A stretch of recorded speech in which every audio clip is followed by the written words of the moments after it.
It's obviously great to see everybody. A lot going on, a lot since we've had the opportunity to speak.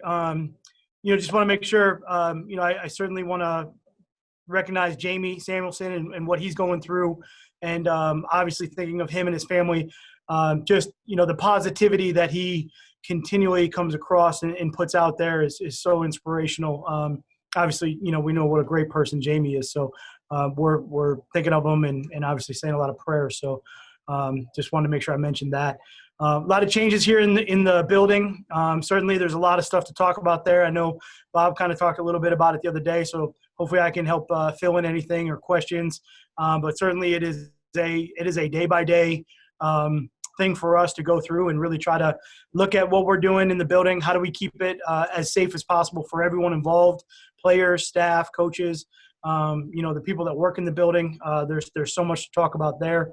And certainly, we're excited to be back in and get going, excited to hopefully get to, something a little bit normal, even though we're in unnormal times. But, the team has been great. We've been on Zoom calls with them as they're kind of in the quarantine period here, but we're getting closer and we'll be there soon enough. So really from that aspect, I hope everyone is staying safe and healthy and, continually just trying to, do the right things. We're really preaching a lot of education here as far as COVID is concerned and a lot of just information to everybody involved, the players, the coaches, the families, and just making sure that everyone understands, how serious we are taking everything and how much really, honestly, just want everybody to be safe. I want everybody to be safe and healthy and no different than, where we were back in the spring through the summer.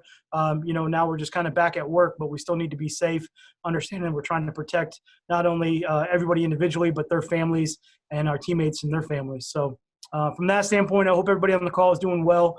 I hope everybody is, safe and in good, good place. Hopefully you guys are excited to maybe get back to a little bit of football. Obviously it's exciting with the other professional sports that are kicking off here and we're just as excited to get going. So I think after that, I'll just kind of, open it up. I hope everybody's good, but go ahead. All right. First question, Justin. Hey, Matt, your emphasis on practice, almost like you treat it as a sacred foundation to a quality football team. Everybody's in the same boat. The schedule is going to be shorter here, but just in terms of the virus and everything, how do you envision, I guess, practices happening and how prepared do you think you'll be able to get your team for a regular season with this short schedule? Yeah, great question. I love to practice. We all know that. So I think, in the NFL, it's something that we tell, I philosophy-wise tell the team in every year is that in the NFL, we only have 16 of these. We need to practice in order to get better. That's what's different than, some of the other major league sports. They can play games and get better through the course of games. We only have a limited amount of opportunities. So practice is a major concern. We're really trying to do everything we can to maximize that opportunity that we have to get out on the field. I think for us, it's really understanding that, from call it last Sunday or by the time we get in the building, we've had between 7 and 6 weeks before we get to that first game. There's going to be a process that's involved with that.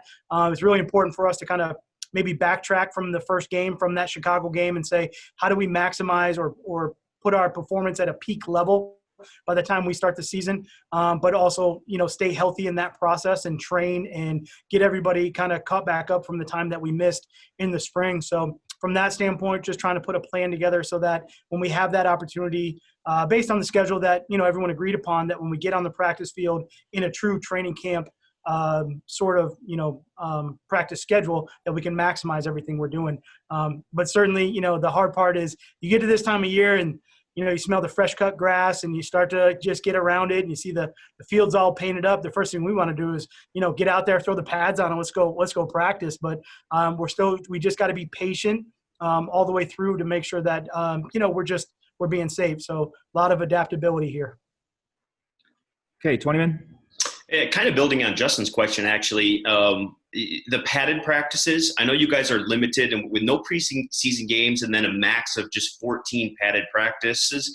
How tough is that for coaches? You've always preached that, look, to teach technique and some of the things that you want to do, it's important to have those pads on. And when you're limited in that regard, how tough is it on you guys as a coaching staff? And then what do you anticipate September football looking like maybe, with so many limited padded practices to try to get these guys ready? Yeah, I mean, great question. I think, when I try to look at the big picture schedule and certainly through training camp, and that's where our focus is right now. The interesting part is if you take out preseason games, which we did, and you kind of like buy back some of the time that we usually spend, whether it's traveling, the game itself, maybe post game, you actually pick up a couple extra days. And when you look at the training camp portion of the schedule, the ramp up period, and then when you get to that training camp practice schedule, we wind up with actually a lot of practice days. There's a lot of time in there for installations where in a lot of years we have, a certain amount of installs that we put in and a certain amount of practices. We actually wind up with a couple more days of practice. Now, that's also because we usually try to practice against another team. We try to do something in a competitive manner that way. We certainly will, miss those opportunities.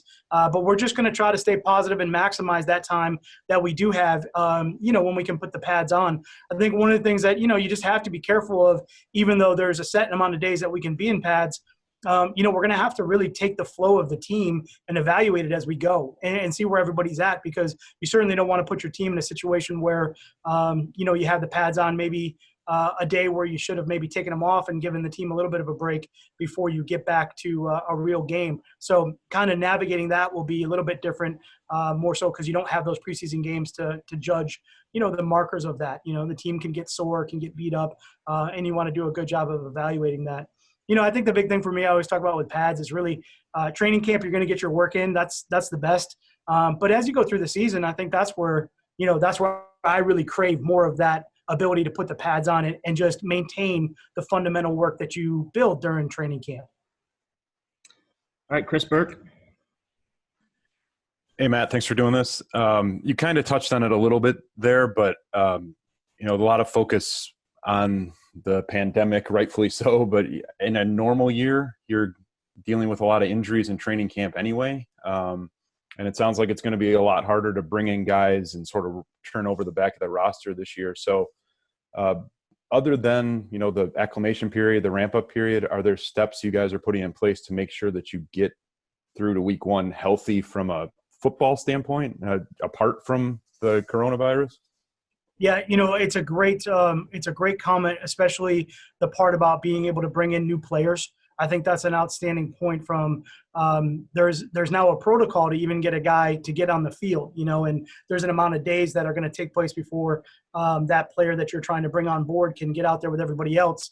And in some accord, the player that might be injured might be back by then, just depending on the injury itself. So we're going to have to navigate that as it comes. But I think one of the things that will be critical for us is really taking the ramp-up period and taking the advice that the league and that the PA has put in place and try to understand the guidelines of what it's going to mean for us to build up to that point where we can practice, where we can be as healthy as possible. And I think also with some of the, wearable technology that we have that we are constantly learning about, really making sure that we do a good job with the feedback data that we're getting in regards to what does practice look like? What do the loads look like on the players? How much, are their bodies stressed right now and the fatigue levels? And try to do a good job of adjusting as we go. It will be a completely different feel, and we know that, but that's okay. We just got to do a good job of always trying to just stay in front of it the best we can. All right, Dave. Hi, Matt. Thank you for doing this. 2 questions for you. First, just to follow up on those first 3, I guess. Can you walk us just a little bit through how practice will look different this year? Like, in meetings for that matter. I don't know, the Browns aren't huddling, the Seahawks aren't putting their quarterbacks in the same room for meetings.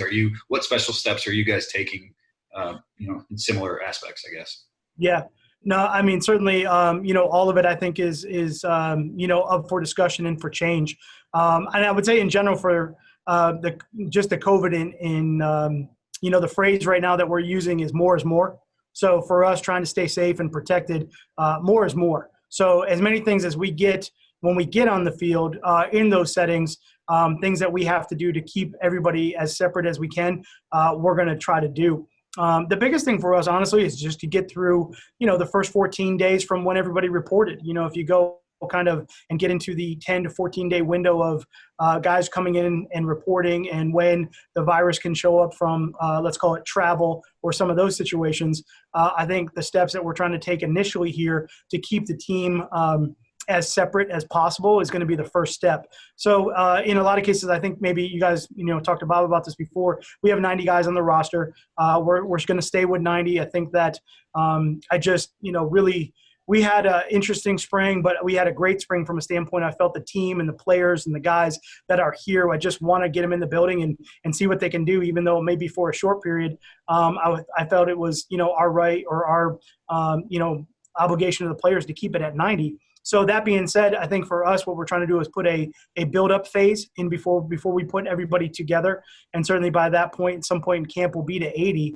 But basically what we're trying to do is put everybody in small groups for the first week and bring, maybe it's 20 guys to 25 guys through the building at a time, understanding that we do have to be patient before we get to that practice standpoint so that we kind of limit some of the crossover contact that the guys are going to have until we get through the different phases, and then build from 25 to 40, and then, from 40, try to get to 80, but really take, 4 to 5 days between that process where we put those groups together. And I think that's where we try to start. Certainly there's things like we've discussed in those small groups, of trying to keep it as randomized as possible. You don't want to bring in like just all the offensive linemen and always have them working together because, if someone happens to have a sickness or get sick, then, that wipes out the entire group. So if you can space that out, very similar to what you mentioned with the quarterback situations, and trying to put the quarterbacks into different groups or anybody else from that matter, where, positionally you spread it out. And then, certainly when we get to training camp, there'll be things that we're going to look at as far as, well, what did we do in the first couple weeks and did it work?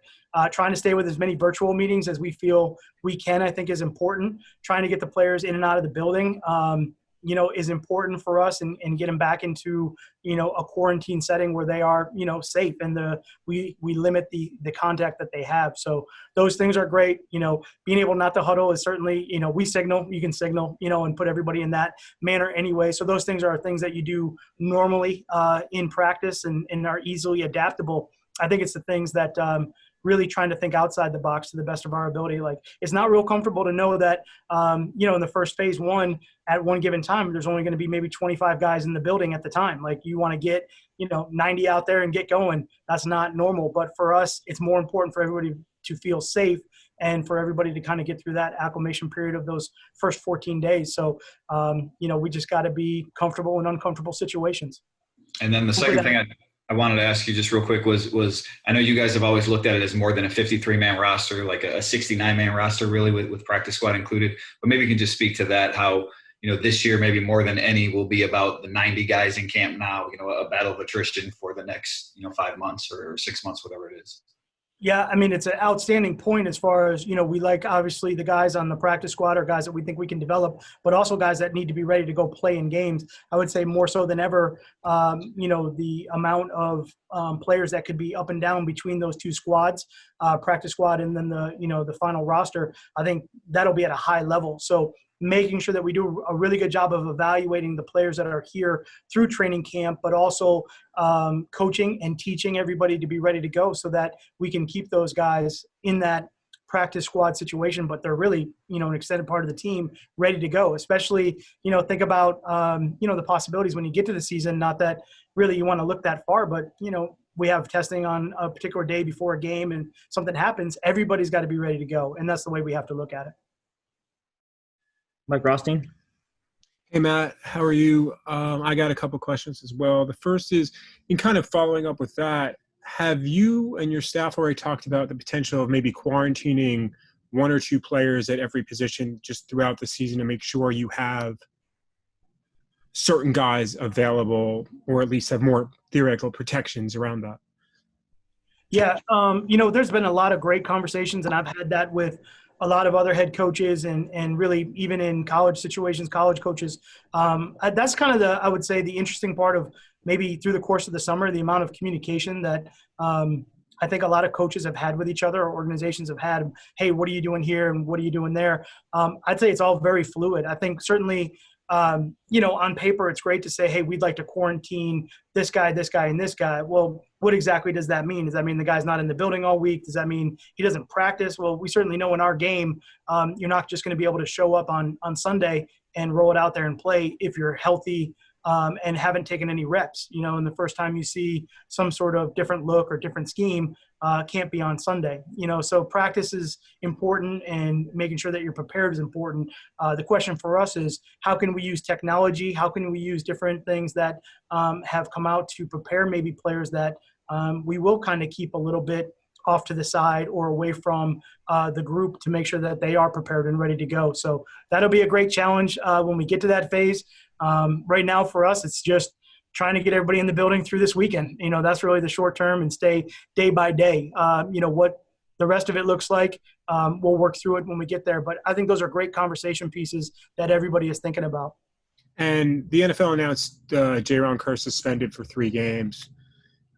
How does that maybe affect what you initially thought? And it's not clear whether that's tied to his October arrest. Was that something you anticipated even when you signed him? Yeah, it was. We were aware of the situation in free agency. Obviously vetted the situation. We talked with J-Ron and felt comfortable with him in the situation. Obviously, have gotten to know him a lot more since, free agency, and just felt comfortable with all of it. So we knew it was something that was coming. And then, really right now, just, like always, it's a league matter, and I'll just leave it at that. But it is something we were aware of during free agency. Thanks.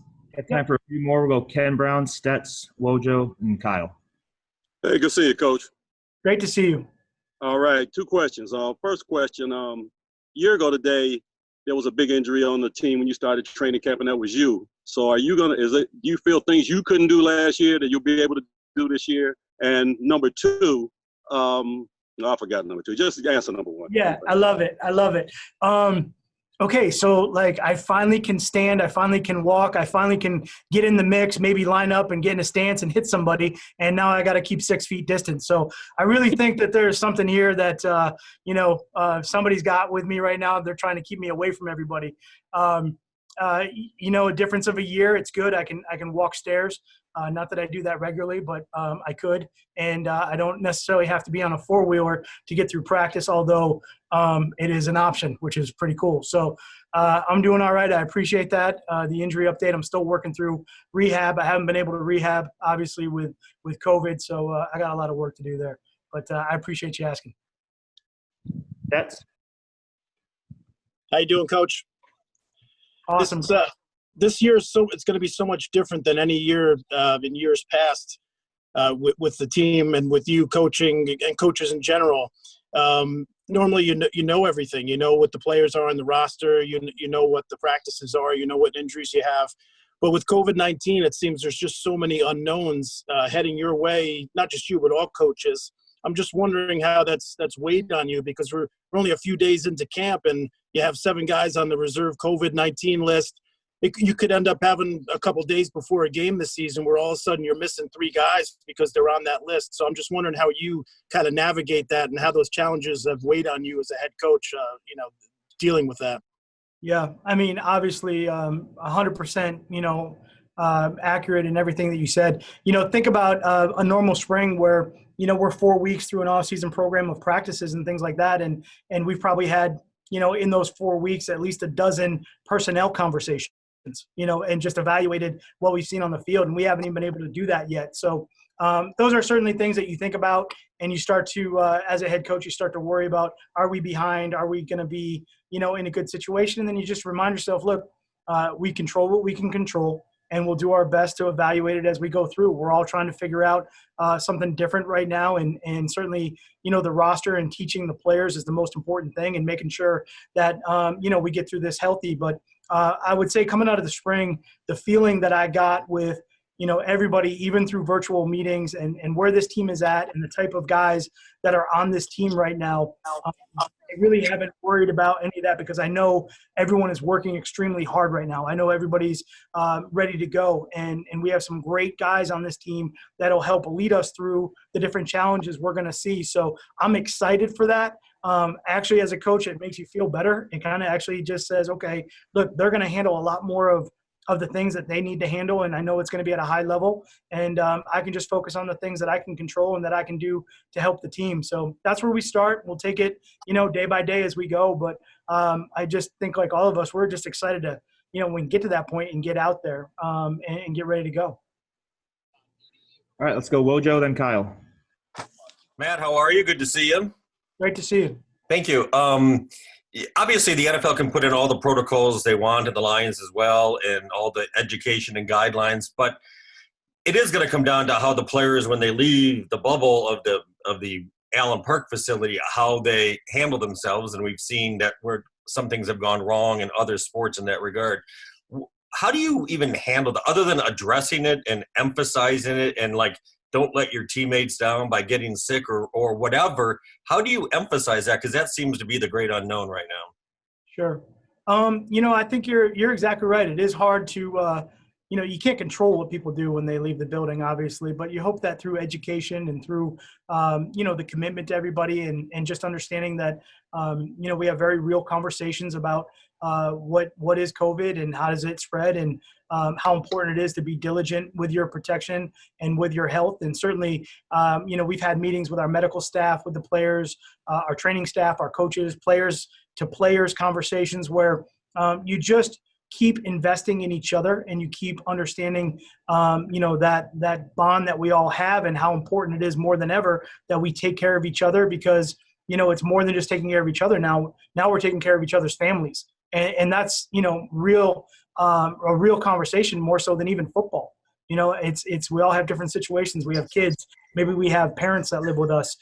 We have people that are high risk based on all the different factors. And, certainly for us, the education piece and making sure that our players understand that, there is a range of how people feel about this, but, we have to hold it in the highest regard of making sure that we're all protected and that we're all safe.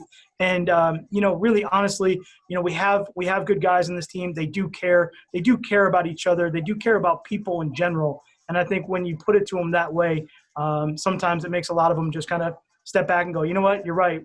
Let me make a good decision here. And let me think, make sure I'm thinking about the team and everybody else. So we just, the continual conversation, I think when we sit on a team call and, we listen to our doctors and they're talking to us about the disease and what they've seen with this virus and the situations that they've had to put themselves in, which are all very high risk every single day. And the unknown that's behind this, you feel that, all of that passion that comes through and says, hey, there's a lot at risk here. We probably should be a little bit more careful.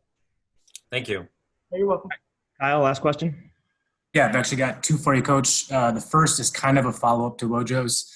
You're talking about this education you have with the guys about COVID, and then you got DeShawn Hand, who this week shared a video that said COVID was a hoax. And I'm not really sure how much he knew about the video that he shared, but I was just curious what kind of conversations you've had with him and what you do with the guys just about being careful about the kinds of stuff they're consuming and sharing with each other.